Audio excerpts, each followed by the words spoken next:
If cot theta equal to 7/8, evaluate. So 1 plus sin theta into 1 minus sin theta by 1 plus cos theta into 1 minus cos theta nana and cot square theta అని అడిగాడు.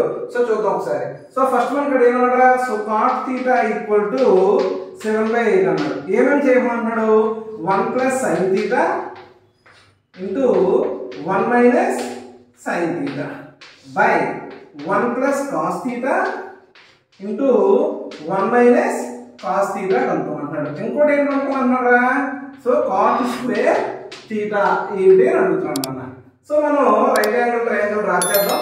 Right angle triangle draw చేస్తే థీటాని ఇక్కడ తీసుకుంటాను రా. అంటే A and B and C నాన్న. So cot theta equal to ఏంటన్నా?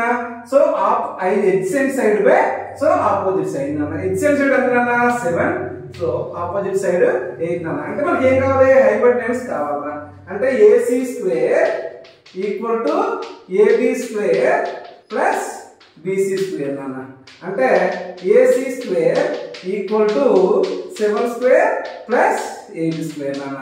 49 ప్లస్ 64 రా. అంటే 113 నాన్న. ఏసీ స్క్వేర్ ఈక్వల్ టు ఎంత? 113. అంటే ఏసీ ఈక్వల్ టు √113 రా. అంటే హైపోటెన్యూస్ ఎంత వచ్చిందా? √113 నాన్న. సో ఇప్పుడు దీన్ని సాల్వ్ చేద్దాం. 1 plus sin theta into 1 minus sin theta అంటే 1 minus sin square theta నాన్న. a plus b into a minus b. ఇది కూడా ఏంటన్నా? 1 minus cos square theta నాన్న. సో 1 minus sin అంటే ఏంటన్నా? sin అంటే ఆపోజిట్ సైడ్ బై హైపోటెన్యూస్ రా. అంటే 8/√113 స్క్వేర్ నాన్న బై 1 minus 7/√113 స్క్వేర్ నాన్న.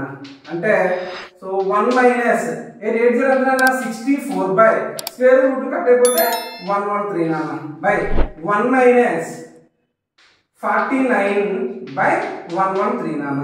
అంటే దీన్ని ఎలా రాయొచ్చురా? చూడండి, దీని కంటిన్యూస్ ఇక్కడ రాస్తున్నాను.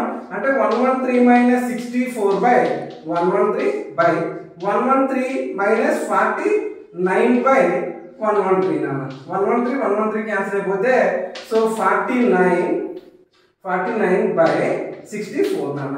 అంటే దీని వాల్యూ ఎంత వచ్చిందిరా? 49/64 రా నాన్న. cot square theta అని అడిగాడు. cot theta అంటే ఏంట్రా? 7/8 అంటే 7/8 హోల్ స్క్వేర్ నాన్న. అంటే 49/64 రా. ఓకేనా?